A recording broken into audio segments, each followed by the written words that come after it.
And I was talking about Justin Gaethje in this facet last week is that he's the most violent man in mixed martial arts, and he's got a reckless style that he just crashes forward and crowds his opponents with no regard for his own health or safety, and is willing to take an immense amount of damage in order to deliver his own damage. And that's not the story about Justin Gaethje anymore. We have to abandon that old storyline. That's an old storyline by this point in his career, because you have to face the facts that in his three most recent fights, they've all been victories for Justin Gaethje by first round knockout.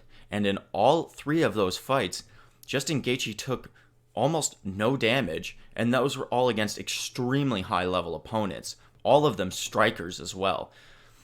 So when you're taking on fighters like James Vick, Edson Barboza, Cowboy Cerrone, and you're engaging with them in pure stand-up contests, and you're taking no damage yourself, the story it can no longer be that Justin Gaethje is the most violent man in MMA.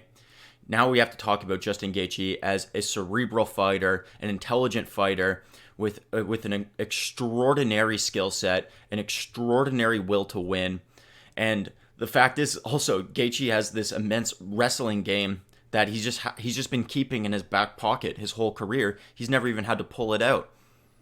But if you watch, he expertly controls the distance. He expertly controls the scenarios in which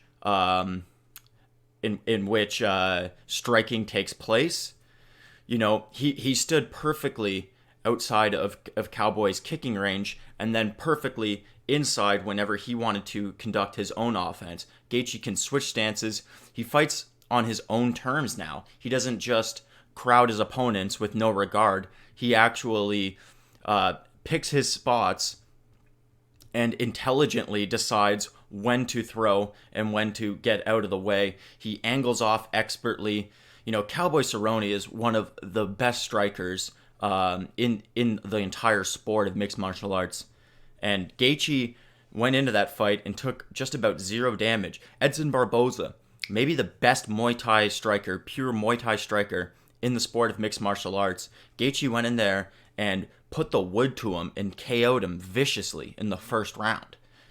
And we saw Edson Barboza most recently against Paul Felder in Abu Dhabi, and Edson Barboza looked like old Edson Barboza. He didn't look shop worn. So, you have to give Gaethje full credit for that win. At the time, you weren't sure is Edson Barboza, did he just fall off a cliff? Did he get over the hill all of a sudden? Or is Gaethje actually that good? Gaethje is actually that good. And he is no longer the most violent man in mixed martial arts. He is now a legitimate title contender. And with his aggression and his angles that he can cut, his dirty boxing, he has one punch knockout power. That's very evident now. He dropped Cerrone viciously. And then looked at the ref to stop the fight, hit him a couple more times, looked at the ref again, hit him one more time, and then the ref mercifully stopped it. But Gaethje knows he has that one punch knockout power. When he hit Cerrone with that right hook over the top, he knew Cerrone was done. Think about he made James Vick face plant. He made Edson Barboza face plant. He's got legitimate one punch knockout power. And like I said, for him taking on the winner of like a Tony and Khabib type of fight, Gaethje has that wrestling pedigree in his back pocket. So nobody has really put him in the wrestling or forced him to show his wrestling in MMA so far. So it would be very interesting to see how his style would match up against the winner of Tony and Khabib. Tony is just such a violent and aggressive fighter himself.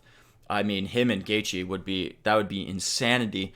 And if Khabib is able to beat Tony, and Gaethje were to fight Khabib, how would Gaethje's wrestling?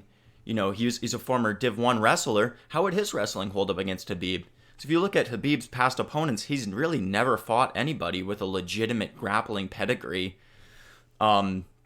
so far in his mixed martial arts career. It's really interesting. A lot of the high-level fighters at 155 are primarily strikers. Obviously, Tony has a wrestling background, so that matchup versus Tony and Khabib is going to be really telling. But I really would like to see Gaethje versus the winner of one of those two fighters.